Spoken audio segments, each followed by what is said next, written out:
Nós vamos dar continuidade à exposição da carta, a primeira carta aos Coríntios. Na verdade, esse é o nosso segundo sermão.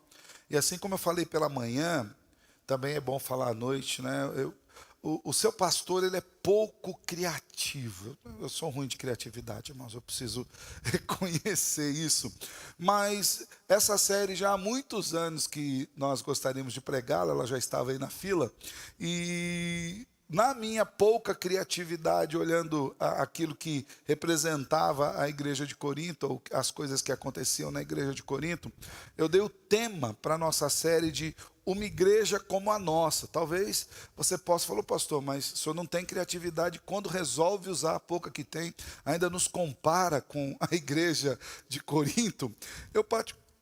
Eu particularmente acredito, irmãos, que a igreja de Corinto, ela é uma espécie de retrato de todas as igrejas cristãs na face da terra. Igrejas que têm irmãos que foram salvos por Cristo Jesus, mas que infelizmente ainda lutam contra a sua vida de pecado, como nós muitas vezes lutamos. E eu acredito que Deus, ele especificamente usou esse contexto da igreja de Corinto para falar aos nossos corações. Deus não usou uma igreja aleatória ou simplesmente citou aquilo que acontecia na igreja de Corinto sem um propósito muito grande, de maneira que nós somos atingidos por essa verdade que Paulo tratou com a igreja de Corinto.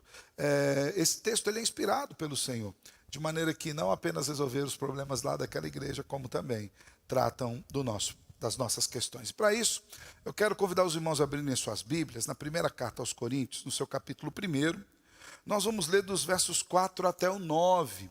É uma continuidade. Ali Paulo faz um prefácio, uma saudação, no versículo 3, até o versículo 3, e a partir do versículo 4 ele vem com uma oração de ação de graças, mas tudo isso ainda é um prefácio daquilo que Paulo vai tratar com os irmãos na primeira carta. Então, primeiro aos Coríntios, capítulo 1, dos versos 4 a 9, e o que eu quero tratar com os irmãos hoje é sobre os recursos que Deus já nos deu para que tenhamos uma boa vida cristã. Só para que nós nos lembremos, Paulo ele começa a dizer que essa igreja é uma igreja de Deus, nos primeiros 3 versículos. Depois ele diz que essa igreja de Deus foi salva por Cristo Jesus e que ela foi chamada para uma vida de santificação. Paulo vai começar todo um processo de correção dos caminhos dessa igreja a partir do versículo 10. Porém, aqui dos versos 4 até o 9, Paulo revela para esses irmãos algo maravilhoso, que toda a correção do Senhor que virá sobre eles já receberam recursos do próprio Deus para poder se manter em pé no meio dessas correções. Então, vamos ler esse texto para a nossa meditação nessa noite. Diz assim o texto das Escrituras: sempre dou graças ao meu Deus por vocês, por causa da graça de Deus que foi dada a vocês em Cristo Jesus. Porque em tudo vocês foram enriquecidos nele, em toda palavra e em todo conhecimento, assim como o testemunho de Cristo tem sido confirmado em vocês, de maneira que não lhes falta nenhum dom, enquanto aguardam a revelação do nosso Senhor Jesus Cristo. Ele também os confirmará até o fim, para que vocês sejam irrepreensíveis no dia de nosso Senhor Jesus Cristo. Fiel é Deus, pelo qual vocês foram chamados à comunhão do seu Filho Jesus Cristo, nosso Senhor. Até aqui. Vamos orar mais uma vez, queridos, pedindo que Deus fale ao nosso coração. Senhor, nós te louvamos porque o Senhor já nos deu uma rica oportunidade de juntos cantarmos louvores, lermos a palavra, orarmos ao Senhor. E agora, Deus, nós estamos diante desse momento importante onde a tua palavra será exposta. E nós precisamos do auxílio do Teu Santo Espírito para que essa palavra seja muito mais do que conhecimento para a nossa mente, mas que ela seja a verdade de Deus que desça e assente no nosso coração, transformando a nossa realidade. Que nós, Senhor, ao ouvirmos a Tua palavra nessa noite, sejamos impactados pelo poder do Teu Evangelho e sejamos animados a continuar firmes, servindo ao Senhor com toda alegria e gratidão. Em Cristo Jesus. Amém. Deixa eu fazer uma pergunta para você. Se a gente lançasse uma enquete, imprimisse ali um papelzinho de uma enquete e colocasse para você responder, o que falta, o que você acha que falta para que você seja um cristão melhor, que você seja um crente melhor, alguém mais vibrante, que sirva ao Senhor com alegria. Será que ter um conhecimento teológico ajudaria você a ser um cristão melhor? Você fala, pastor, se porventura eu fosse para um seminário, 4 anos de academia, conhecimento formal, grego, hebraico, as disciplinas que nós temos no seminário, poimênica, teontologia, aqueles nomes mais difíceis, mais complexos, será que isso faria de você um cristão melhor? Ou então, pastor, se eu fizer bons cursos, eu vou ser um cristão melhor. Ou ainda, ouvir sermões melhores. Eu preciso ouvir os melhores pregadores da face da terra. Será que ouvir melhores sermões faz de nós crentes melhores? Ou participar de uma igreja mais ativa, com mais programações? Eu falei pela manhã que tem igrejas que têm programação de segunda a segunda. Segunda, terça, quarta, quinta, sexta, tem campanha disso, campanha daquilo, reunião desse departamento, daquele departamento. Será que se participar de uma igreja mais ativa, com mais programações, faria de você um cristão melhor? Ou uma igreja mais avivada, uma igreja mais carismática? Pastor, nós vamos estudar a primeira carta aos Coríntios, e nós vamos ver ali que aqueles irmãos tinham diversos dons. Eu acredito que se a nossa igreja fosse avivada daquele jeito, com aqueles tipos de dons que tem ali, depois mais para frente nós vamos falar sobre esses dons aqui, e como eles faziam um mau uso e até distorção desses dons, mas se a nossa igreja fosse mais avivada, eu seria um crente melhor. Ou então de trabalhos específicos, não, precisava de um conjunto de leituras, ou de devocionais, ou um encontro só para homens, só para jovens, só para crianças, só para adultos, só de 40 a 50, só de 60 a 70, em vários nichos. É isso que nós precisamos para ser crentes melhores? Não, pastor, nós tivermos uma campanha de oração constante. Também esses dias eu estava ouvindo em igrejas que tem campanhas de oração das mais diversas formas. Olha, para homens de negócio, para mulheres, para aqueles que estão endividados, para quem quer saúde, para quem quer comprar um carro novo. Será que isso vai fazer de você um cristão melhor? Ou participar de uma maior quantidade de cultos? Pastor, olha, a partir do domingo que vem, participo do culto do sábado dos jovens, do culto de manhã, e mesmo sabendo que o culto da manhã é igual ao culto da noite, eu vou participar também do culto da noite, se tiver mais um culto durante a semana. Ou então alguns acham, será que é necessário trocar de igreja? O que pode fazer? O que falta para que você seja um crente melhor, um cristão melhor? Não são poucas as vezes, irmãos, que nós tentamos justificar alguma espécie de imaturidade espiritual no nosso coração, com alguns argumentos que apontam para alguma falta externa a nós, ou para algumas falhas da igreja, ou falhas de programação, e não necessariamente para aquilo que ocorre dentro de nós, para os problemas internos, para os problemas do nosso coração. Mas será que essa é de fato uma boa justificativa? Buscar fora, a igreja precisa disso, ou então eu preciso de mais aquele argumento, ou aquele outro argumento? Será que o problema de uma vida em pecado, ou de uma vida de imaturidade, é a falta de instrução, ou não é um coração desobediente? Isso é algo a se pensar. Porque Paulo, ele vai começar a tratar da igreja de Corinto, e ele vai trazer instruções para todas as áreas da vida dessa igreja. Mais à frente ainda nesse sermão, quero linkar alguns problemas que aquela igreja tinha, ou relembrar de alguns problemas que aquela igreja tinha. Mas Paulo, antes de tratar desses próprios problemas, Paulo começa dizendo para aqueles irmãos que não lhes faltava absolutamente nada. E que aqueles problemas não eram fruto de uma falta da igreja, mas eram fruto de um coração que ainda não tinha entendido a graça do Evangelho. Como nós já vimos, a igreja de Corinto era uma comunidade extremamente problemática. No mesmo nível que ela era carismática, ela era problemática. Eu costumo dizer que ela era mais problemática do que carismática. Mesmo sendo ela já igreja de Deus, mesmo tendo entre os seus membros gente que foi salva por Cristo Jesus, mesmo sabendo que foi chamada à santificação, ainda assim aquela igreja enfrentava grandes dificuldades na sua vida diária. Dificuldades como divisão. A partir da semana que vem a gente vai começar a falar desse aspecto da divisão que havia dentro da igreja e como isso é perigoso. Da falta de sabedoria. E aqui, irmãos, vamos falar o seguinte: nós temos muitos bons pregadores, inclusive dentro da nossa denominação. Mas aquela igreja foi instruída pelo apóstolo Paulo.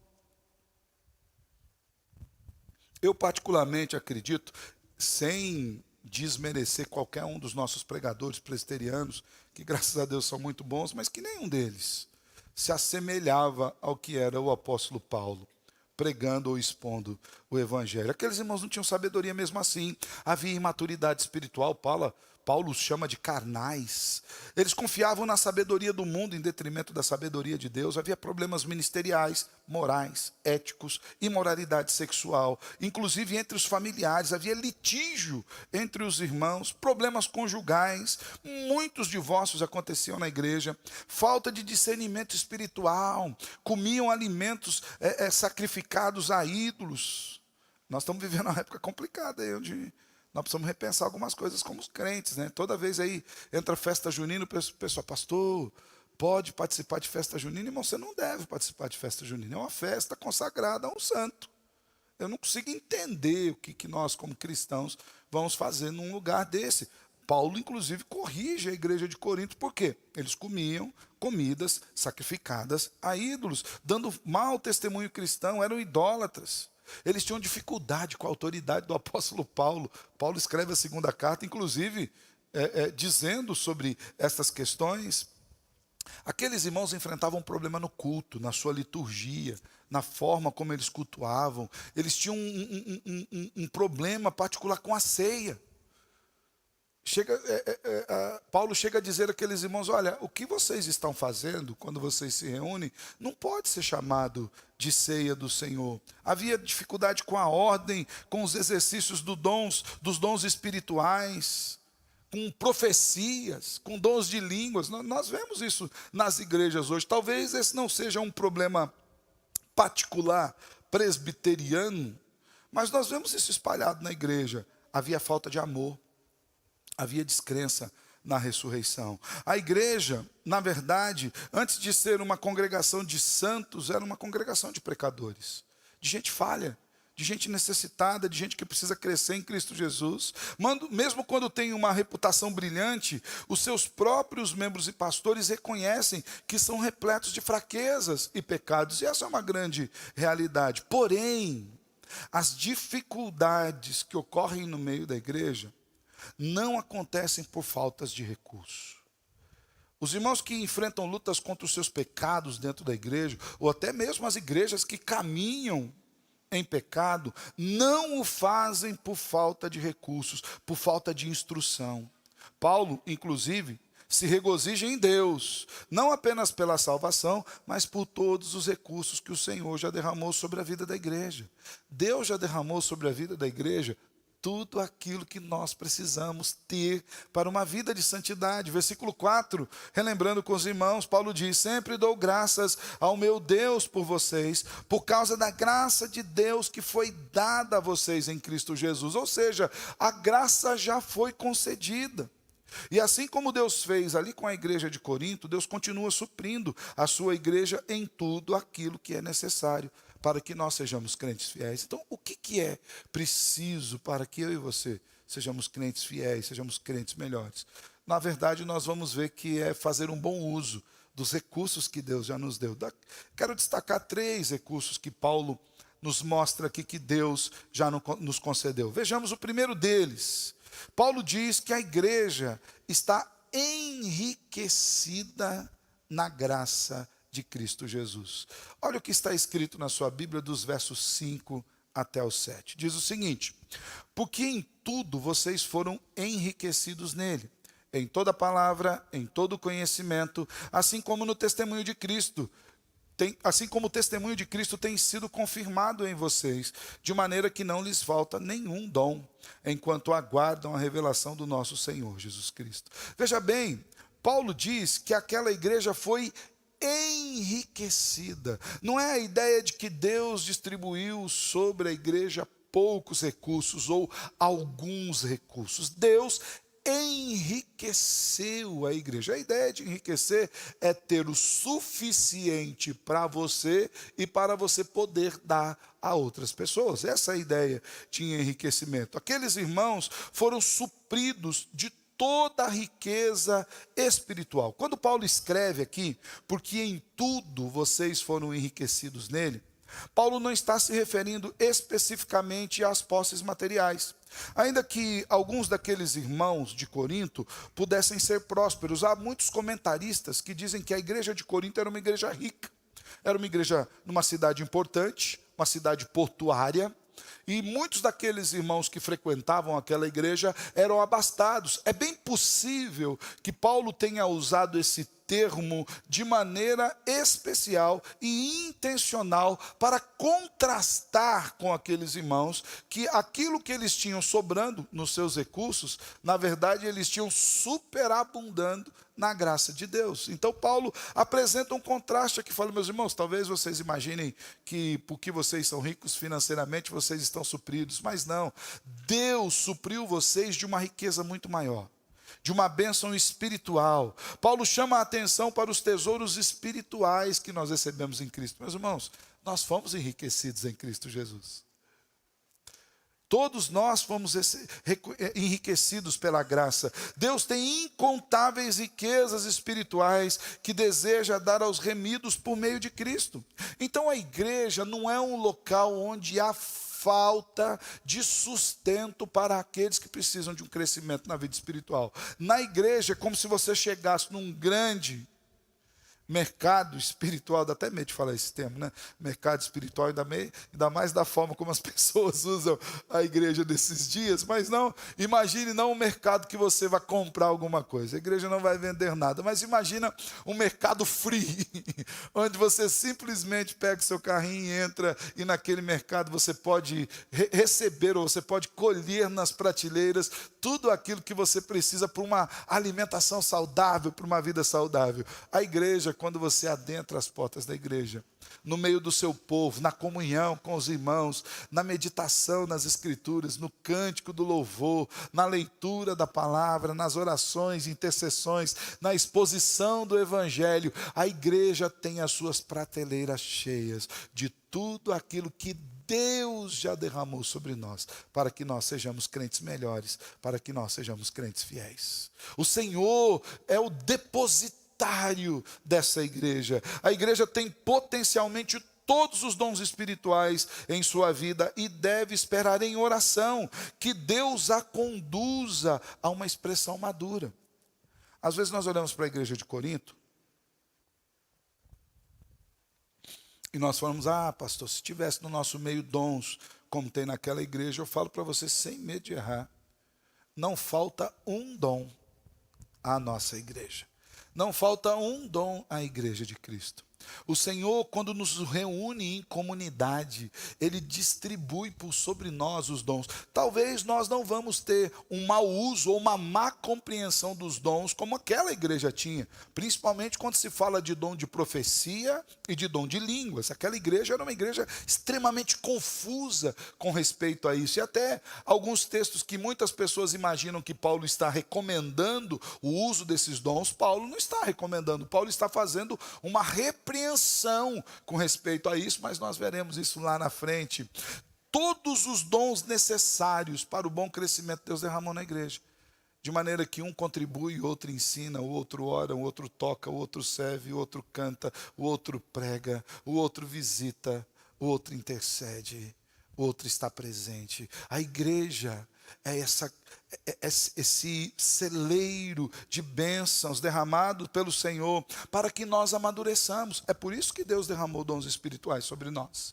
Não é porque a gente compare com o outro, fala, meu dom é melhor que o seu. Igual criança, sabe? O meu é mais bonito que o seu. Eu tenho, você não tem.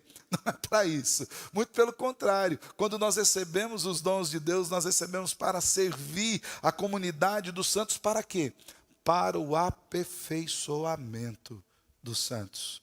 Quando Deus nos deu o seu Filho Jesus, Ele nos ofereceu tudo o que possuía, de forma que não pode nos dar mais nada. Pode parecer um termo de limitação, né? Não é limitação de Deus, é que Deus já nos deu tudo aquilo que tinha de melhor, quando nos deu Cristo Jesus. Nós temos todas as coisas nele, de maneira que não nos falta nenhum dom.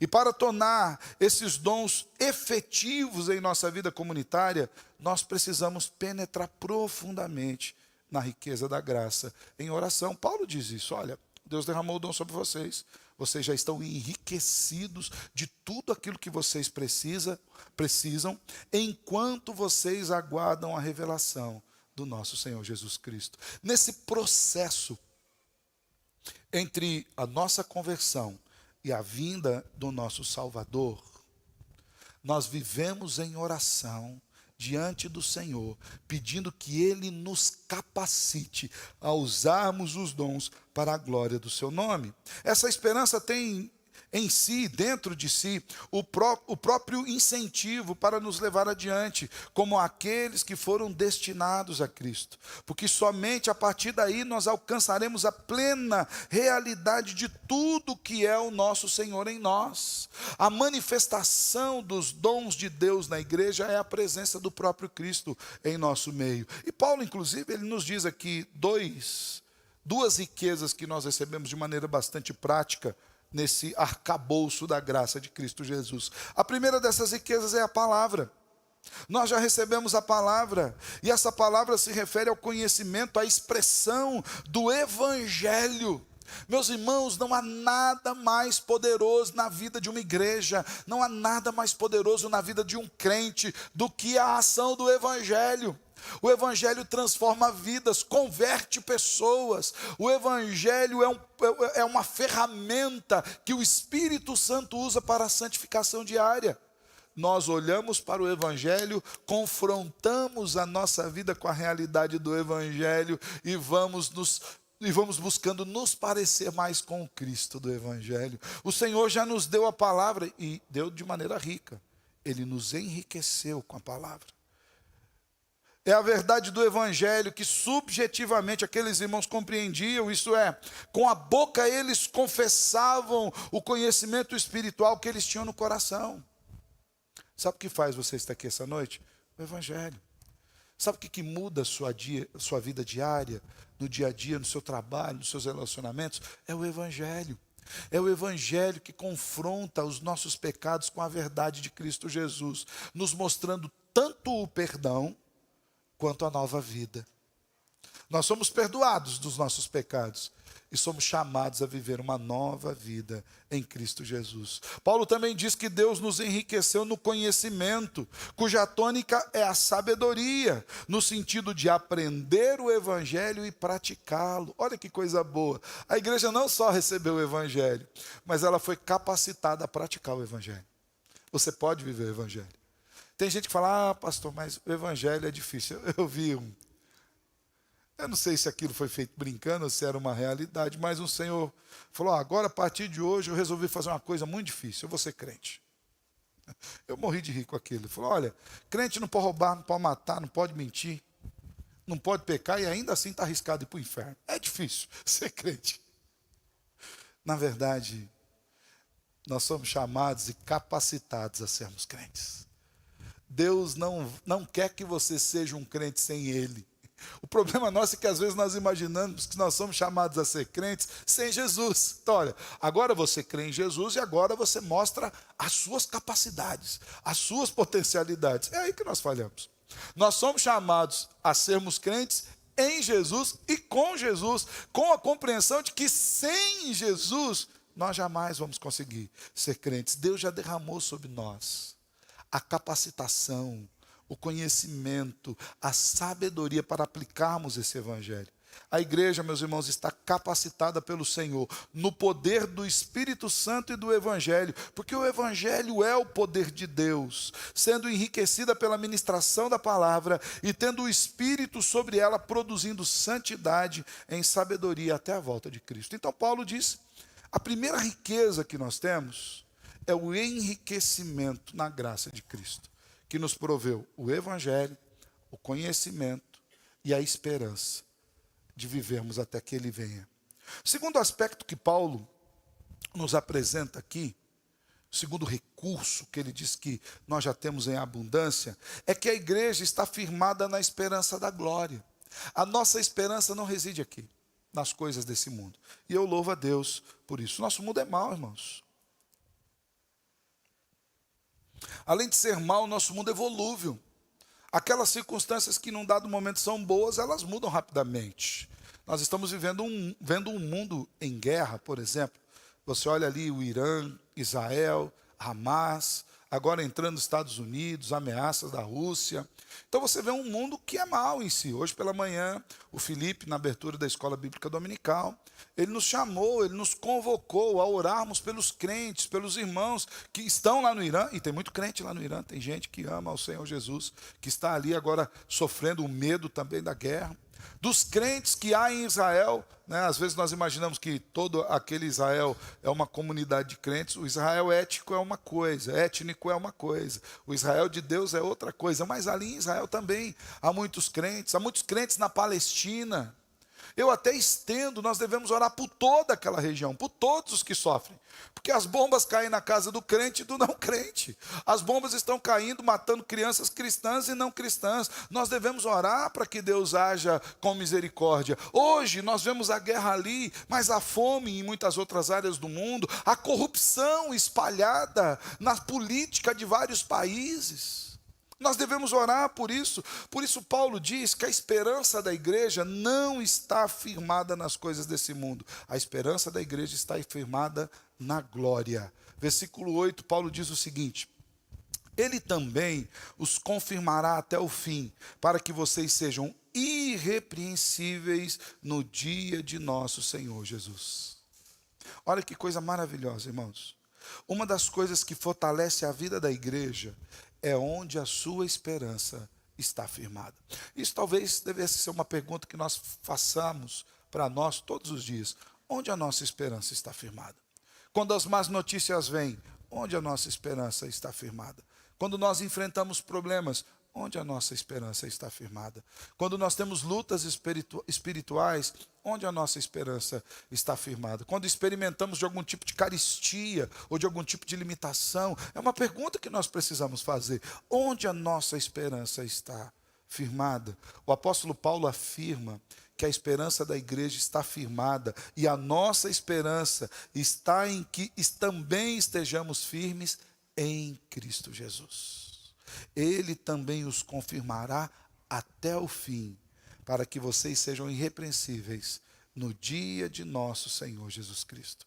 Veja bem, quando Paulo usa esse termo, os confirmará até o fim, ele está encorajando tanto aqueles irmãos que eram os seus primeiros leitores, assegurando-lhes que Cristo, ou melhor, que Deus, que tinha começado uma obra na vida deles, uma obra de graça, poderia continuar conduzindo a vida deles, quanto também está encorajando a nós, nos ensinando que o alvo da nossa confiança deve ser em Deus, que completa a sua obra em nós. Deus é o sustentador da igreja.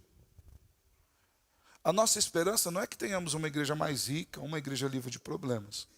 A nossa esperança é que Deus conduza a nossa igreja à glória. A nossa esperança é que um dia nós não vamos precisar do templo, das paredes, de microfone, de instrumentos. Nós vamos estar diante dele. E ele mesmo nos conduzirá a isso. Aqui, irmãos, há uma certeza da ação constante de Deus sobre a vida da igreja. Quando Paulo fala que Deus confirmará, a ideia de confirmar é a ideia de assegurar que o evangelho tem efeito até a consumação dos tempos. Paulo está dizendo, olha, sabe o Deus que os chamou pelo poder do evangelho? O Deus que alcançou o coração de vocês, ele continuará cuidando de vocês. Ele fará com que esse evangelho tenha efeito na vida de vocês. Ele confirmará até o fim. Essa expressão não é a primeira vez que nós encontramos aqui. Nós encontramos ela, por exemplo, quando nos é dito que tipo de amor, ou melhor, qual a intensidade do amor de Jesus pelos seus. A Bíblia diz que, tendo amado os seus que estavam no mundo, ele os amou até o fim. Essa é a mesma expressão que nós encontramos quando Jesus envia a grande comissão. Ele falou, olha, então vocês pregam o evangelho a toda criatura, ensina a guardar toda a verdade, e eu estarei convosco até o fim, até a consumação dos séculos. É uma certeza de que o Senhor continua presente na igreja até o fim. Lembrando que a igreja de Corinto era uma igreja problemática. Mas Deus, de maneira alguma, retirou a sua mão de graça de sobre aqueles irmãos, apesar dos seus muitos problemas. Irmãos, existe um fim último, e o fim último da igreja é Deus. Aqui o apóstolo Paulo, ele nos faz menção a um termo muito interessante, que é o dia de nosso Senhor Jesus Cristo. Então ele fala, olha, Deus vai confirmar vocês até o fim, para que lá naquele dia, o dia de nosso Senhor Jesus Cristo, vocês sejam apresentados diante dele irrepreensíveis. No Antigo Testamento, havia o conceito de o dia do Senhor. E esse conceito aparece várias vezes no Antigo Testamento. O dia do Senhor era o dia no qual os judeus esperavam que Deus interviria, irrompendo diretamente na história do mundo. O dia em que o velho mundo desapareceria e nasceria um novo mundo. O dia em que todos os homens seriam julgados diante de Deus. A ideia de o dia do Senhor no Antigo Testamento era uma ideia de terror, porque Deus viria julgar como fogo consumidor, e aquilo causava medo no coração. Paulo se apropria desse termo, dessa ideia do dia do Senhor, e agora, olhando para a pessoa de Cristo, que é a justiça de Deus, a justiça de Deus é Cristo. Tem um cântico muito antigo, é do Ademar de Campos, eu não sei quantos conhecem, eu gosto muito dele, a letra dele é bastante simples, ela diz, porque o fim da lei é Cristo, para a justiça de todo que crê, justiça que é pela fé no Filho de Deus, a quem Deus ressuscitou para nossa santificação. Aleluia, grande salvação. O fim da lei é Cristo para a justiça. Em Jesus, Deus fez justiça. Em Jesus, Deus condenou todo pecado. Em Jesus, nós vimos o terror do dia do Senhor, de um Deus que castiga pecados de fato. Mas a partir de Jesus, o dia mudou. A expressão do dia do Senhor mudou. Os cristãos tomaram agora esta ideia, apontando para o dia do Senhor Jesus Cristo. O dia em que Jesus voltará com todo o seu poder, com toda a sua glória, e agora aqueles que são salvos não têm mais temor. Não há mais o que temer, porque o pecado foi castigado na cruz de Cristo. O que Paulo está afirmando aqui, irmãos, é que quando chegar o juízo final, o dia do nosso Senhor Jesus Cristo, nós, eu e você, a igreja, os que estamos firmados em Cristo e os que vivemos em Cristo, estaremos prontos para o encontro com o Senhor, sem nenhum tipo de temor. E olha o termo que Paulo usa aqui, nós estaremos irrepreensíveis nesse dia. Sabe o que significa irrepreensível? Literalmente, inacusável. Não haverá acusação, não haverá condenação. As Escrituras nos dizem isso, né? Quem crê no Senhor Jesus já tem a vida eterna, não entra em juízo. Ele passa da morte para a própria vida. Por quê? Porque nós estamos revestidos dos méritos de Cristo. Não é pelos nossos próprios méritos. Deus, aquele que nos chamou no Evangelho, que nos enriqueceu na graça e no poder do Evangelho, faz com que esse Evangelho se torne efetivo na nossa vida, de maneira que lá no dia do encontro final, nós estamos irrepreensíveis diante de Deus, porque confiamos no poder do Evangelho, porque depositamos as nossas vidas nas mãos daquele que nos salva, porque diante de Deus já não haverá mais acusação, porque estaremos debaixo da graça de Cristo Jesus. O ponto final da história para Deus não é simplesmente o fim da vida de cada indivíduo ou o fim dessa terra, o que certamente Ele guarda com um cuidado especial. Mas o ponto final da história para Deus é o dia em que a sua igreja se encontrará gloriosa, impoluta, sem pecado, vestida de branco, com o seu Salvador, Cristo Jesus. Eu gosto muito da figura apocalíptica. Tem gente que tem medo do Apocalipse, né? Eu gosto do Apocalipse. Para mim é um dos livros mais carregados de esperança de todas as Escrituras. Num dado momento, o apóstolo João, na sua visão do Apocalipse e vê uma multidão vestida de branco. E há uma pergunta no ar: quem são esses? De onde eles vêm? Quem eles são? E a resposta que o Senhor nos dá é: esses são aqueles que passaram pela grande tribulação, mas tiveram as suas vestes alvejadas. Perceba, não diz eles lavaram as suas vestes. Não diz isso. Não diz que eles foram capazes de tirar as suas manchas, ou que eles foram capazes de expurgar os seus pecados, mas diz, eles tiveram as vestes alvejadas pelo sangue do Cordeiro. Foi Cristo quem os conduziu aqui. É Cristo quem os limpou, é Cristo quem os alvejou, é Cristo quem os tornou alvos como a neve. Por quê? Porque os recursos de Deus sobre a vida do seu povo são ricos e abundantes e efetivos. De maneira que mesmo aquela igreja de Corinto, nós vamos chegar no céu e vamos encontrar muitos irmãos da igreja de Corinto lá. E nós vamos falar, que bom que vocês estão aqui. Eles vão olhar para nós e falar, que bom que vocês também estão aqui. Estamos pela mesma graça, pelo mesmo Salvador. Então veja bem, irmãos, Deus nos enriquece com a graça de Cristo Jesus. Deus derrama sobre a igreja uma esperança gloriosa. A igreja vive não pelas coisas daqui. A igreja vive para se encontrar com Cristo Jesus. E por que Deus faz isso? Ou melhor, como Deus faz isso? E aqui Paulo nos mostra mais um recurso que Deus derramou sobre a vida da igreja. O terceiro recurso é que a igreja está segura na eleição eterna de Deus. Sabe por que Deus faz isso? Porque Ele resolveu nos salvar. Sabe por que Deus derrama a graça sobre a vida da igreja? Porque Ele resolveu ter para si, na igreja, a continuidade do seu povo. Nós somos a continuidade do Israel de Deus. Nós somos a continuidade dos filhos de Abraão. Nós somos a continuidade de Gênesis 12, que continua peregrinando sobre a terra até o dia do grande encontro. Por quê? Porque Deus resolveu nos chamar. Olha o que nos diz o versículo 9, irmãos. Fiel é Deus, pelo qual vocês foram chamados à comunhão de seu Filho Jesus Cristo, nosso Senhor.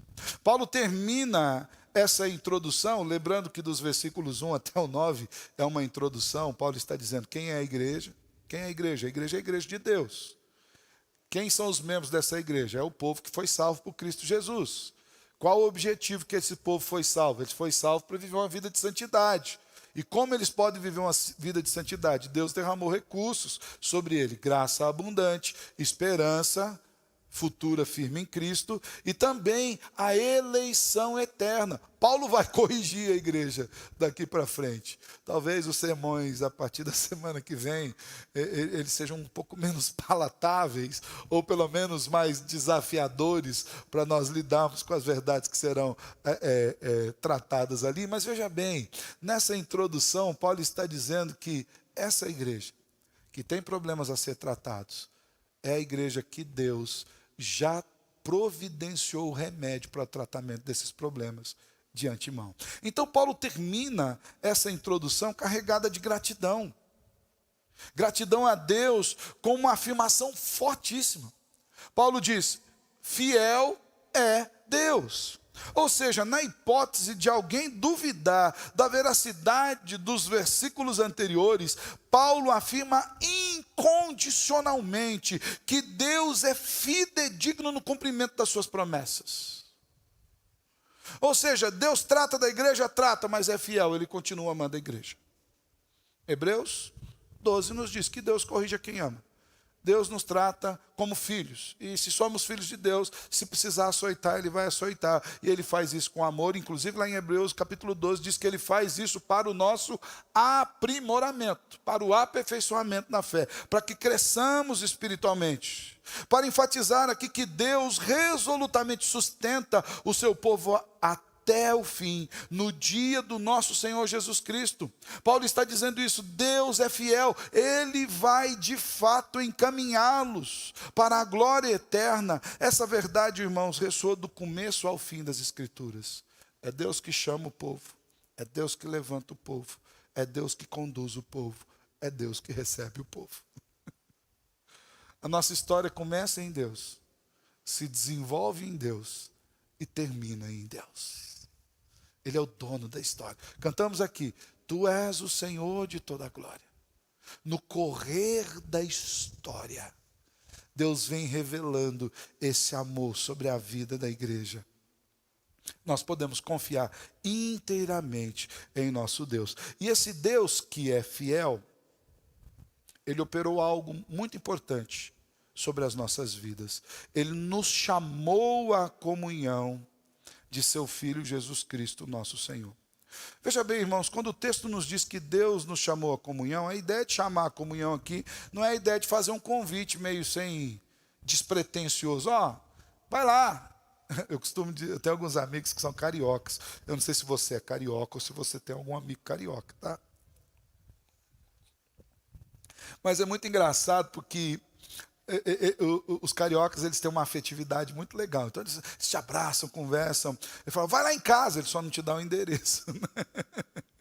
Às vezes tem gente que imagina que o chamado de Deus é algo assim: vai lá, tem salvação para você, tá tudo bem? Se der, vamos lá. Não é isso. Esse não é o chamado de Deus. O chamado de Deus não é um convite. O chamado de Deus é uma vocação. É uma convocação eficaz. O chamado de Deus é uma ação solene na qual Deus executa em nós o desejo de atender. Quando Paulo diz que nós fomos chamados à comunhão de seu Filho, Cristo Jesus, Paulo diz que Deus mudou o nosso coração, mudou as nossas intenções.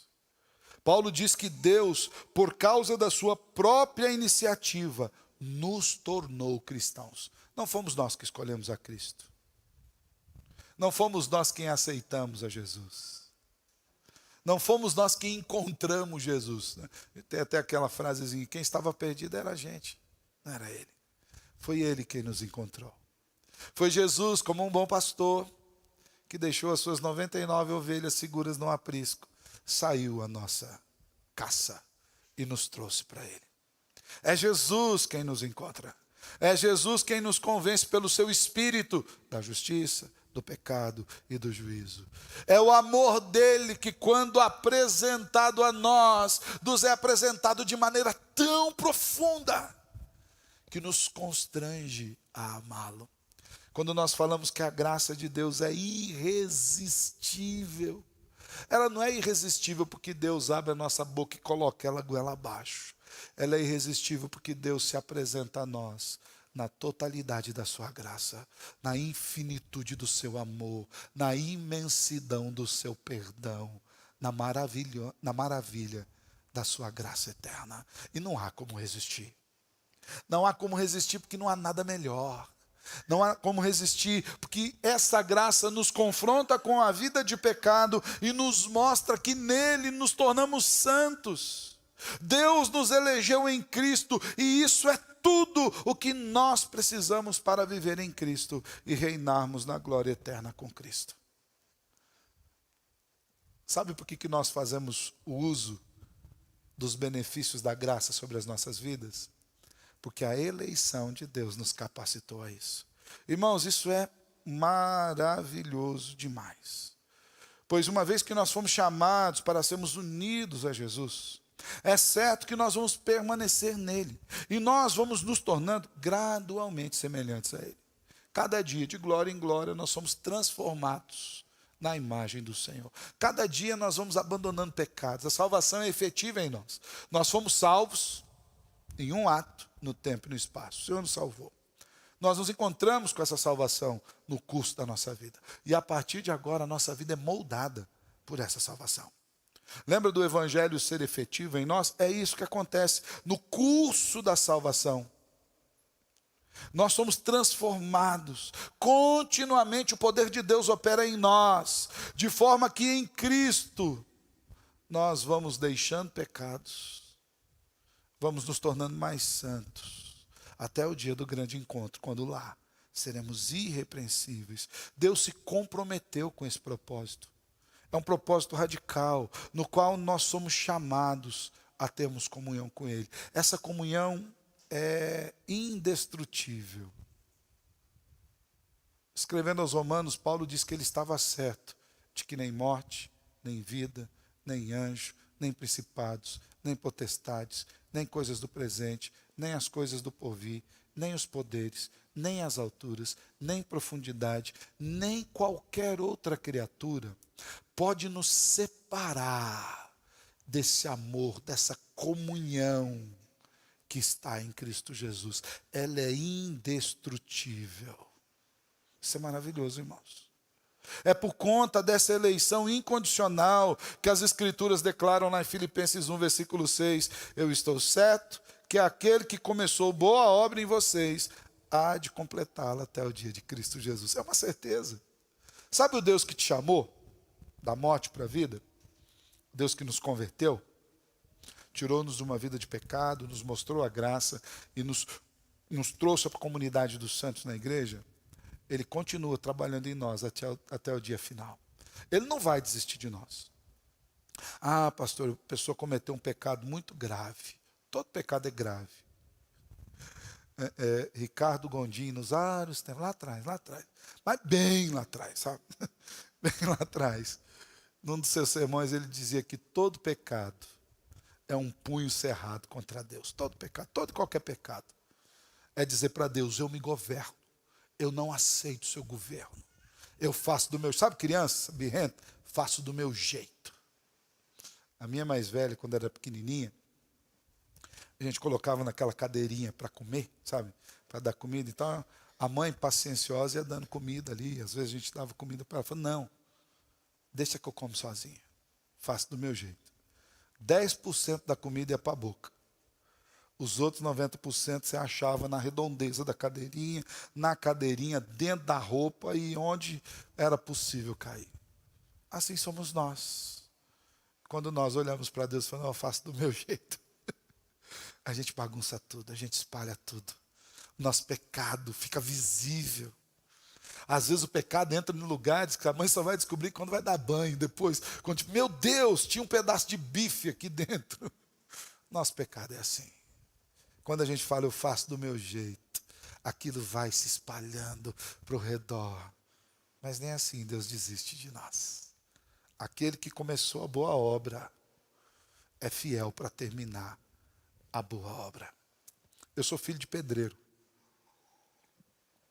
Eu vivi muito no meio de construção aqui. Nós temos aqui pelo menos 2 irmãos que trabalham com construção, o irmão Anedino, o presbítero Anilton. Então eles vão saber muito bem o que é isso. Às vezes quando vai começar uma obra, eu lembro quando nós começamos a reforma aqui no fundo, lembra, Anedino? Fazendo aquelas brocas, aquela buraqueira, uma sujeira, irmãos do céu. Eu lembro que tinha dia que o Anedino saía daqui irreconhecível. Mas hoje nós vamos lá e nós olhamos uma edificação bonita, limpinha. Por quê? Porque mesmo no decurso de toda aquela construção, às vezes você vai no meio de uma obra, tem poeira, tem sujeira, você precisa andar com cuidado, pôr um capacete para não cair algo na cabeça, tomar cuidado para não pisar num prego, numa madeira. É perigoso, mas ao final dessa obra, você chega, você não consegue nem acreditar que aquele processo de construção foi um processo tão difícil daquele jeito. Deus não nos abandona no meio da sujeira. Deus não é um Deus de obras inacabadas. O chamado é real e capacita o crente a ter verdadeira comunhão e vida com Cristo. Essa comunhão, irmãos, gera uma vida de santidade, na qual um cristão conforma-se em corpo e alma à semelhança do Filho de Deus, conforme nos diz Romanos 8, 29. Dr. Charles Rod, um teólogo reformado, descreve essa comunhão como comunhão que compreende união e participação. Agora nós fomos unidos a Cristo e participamos do corpo de Cristo, que é a igreja, nos edificando uns aos outros para a glória daquele que nos chamou. Comunhão como união e participação compreende igualmente a participação no sofrimento e na glória de Cristo Jesus e o pertencer ao corpo de Cristo. Meus irmãos, o que nos tem faltado para sermos cristãos melhores? Se a gente passasse a mesma enquete que eu falei do começo, da mensagem agora. O que nos tem faltado para que nós nos tornemos cristãos melhores? Deus já nos supriu e nos tem suprido de todos os recursos, os mais ricos e preciosos, para que nós sejamos cristãos de acordo com a sua graça. Deus já tem dado graça suficiente para a igreja. Deus tem nos dado uma esperança firme. Deus nos garantiu uma eleição eterna. Nos tirou da morte e do pecado para a sua vida. Quando Jesus estava ali nos seus últimos momentos, antes dele ir para o Monte das Oliveiras orar, antes da última ceia, pouco antes dele ser preso e a partir daquele momento, todo aquele julgamento até a crucificação, Jesus estava junto com seus discípulos e ele fez uma espécie de uma pequena conferência com os seus discípulos, porque viriam dias difíceis, irmãos. Então, aqueles discípulos que estavam naqueles momentos finais ali, logo mais depois da ceia, eles veriam com seus olhos Jesus ser preso pelo Império Romano. Daqueles ali, alguns acompanhariam todo o processo de julgamento, mas fato é que no momento da crucificação nós encontramos João. Sabemos do destino de Judas, como traidor, se enforcou. Sabemos em partes do destino de Pedro, que o negou, e o que nós temos é que ele chorou amargamente. Não sabemos por quanto tempo Pedro chorou amargamente. Fato é que lá em João 21 ele estava desanimado e voltou a pescar. Talvez o choro da alma perdurou. Mas nós não sabemos onde estavam os outros 9. Ninguém sabe. Sabemos que havia 2 discípulos fugindo de Jerusalém para Emaús, depois da morte de Cristo Jesus. Nós temos o relato em Atos dos Apóstolos, que depois da morte de Jesus, os discípulos estavam todos amedrontados dentro de uma casa, apavorados. Inclusive Tomé, quando recebeu a notícia de que Cristo havia ressuscitado, ele duvidou, tanto que o Senhor veio, se apresentou para ele. Ou seja, eram dias difíceis que viriam à frente. A igreja, enquanto o Senhor não vier para nos recolher, viverá dias difíceis. Nós teremos que enfrentar os nossos próprios pecados, as nossas adversidades, os problemas de relacionamento, problemas no mundo, o pecado instaurado no mundo. Então, antes desses momentos que aqueles discípulos iriam passar, Jesus fez uma pequena conferência com eles. Está lá em Lucas 22, versículo 35, quando diz que Jesus perguntou aos discípulos: quando eu os enviei sem bolsa, sem sacola e sem sandálias, por acaso faltou-lhes alguma coisa? Eles responderam: não faltou nada. Eu acredito que se nós pudéssemos parafrasear essa conferência que o mestre fez com seus discípulos para aplicarmos ao contexto da nossa vida espiritual, e perguntássemos: desde quando o Senhor nos chamou em Cristo Jesus? Desde o dia da salvação. Desde aquele dia que você identifica, ou daquele tempo que você identifica como o tempo da sua conversão. No meio dos problemas, das adversidades, das tristezas, das alegrias, das lutas, faltou alguma coisa? E eu acredito que a nossa resposta é a mesma que aqueles discípulos deram: não faltou nada. O que significa que a gente pode confiar. Jesus fez isso para mostrar para aqueles homens: olha, fiquem tranquilos, vai acontecer um evento terrível. Jesus iria morrer até ressuscitar, mas eu estou convosco todos os dias. Por isso, irmãos, não falta nada para nós. Desde o momento em que Cristo nos salvou até o momento que nós vamos encontrar com Ele lá no céu, não vai faltar nada. Isso é muito bom, mas isso traz uma responsabilidade. Significa que o nosso pecado é fruto da nossa própria negligência. Mas que não falta nada, não falta nada. E ainda que sejamos negligentes, nós podemos nos voltar para Ele, clamando a Ele, que Ele nos ouve. Para terminar, irmãos, não negligencie os recursos que o Senhor tem dado a você. Faça bom uso da palavra e do conhecimento que você já recebeu do Evangelho. Você tem o Evangelho à sua disposição. Desfrute da graça e viva intensamente em Cristo. Descanse o seu coração na certeza de que nós reinaremos com o Senhor na glória. Sua esperança está lá. Nós estaremos na glória com Cristo, inculpáveis, santos e irrepreensíveis, pela plena manifestação do efeito da salvação sobre nós. Persevere firme no Evangelho, sabendo que, na verdade, você foi conquistado pelo Evangelho. É o Senhor que persevera em você. O Deus que o chamou à sua eterna glória é fiel e o ajudará até o dia do Senhor Jesus. A partir da próxima semana, nós vamos falar de correções do apóstolo Paulo para a vida da igreja. Mas lembre, antes mesmo de Deus tratar da doença, Ele já nos deu todo o medicamento, todo o recurso, para que nós vivamos plenamente sãos em Cristo Jesus. Amém? Feche os seus olhos, quero orar com você. Senhor, nós te louvamos do fundo do nosso coração pela tua palavra. Nós te louvamos porque sabemos que o Senhor já derramou todos os recursos necessários para que nós tenhamos uma vida abundante em Cristo Jesus. E o que nós queremos lhe pedir, Senhor, é que essa vida abundante seja efetiva em nós. Que nós consigamos, Deus, pelo poder do teu Espírito, viver na manifestação plena do teu Evangelho. Que o Senhor abençoe a tua igreja. Que o Senhor nos anime e que o Senhor cuide de nós. Em Cristo Jesus que oramos. Amém e amém.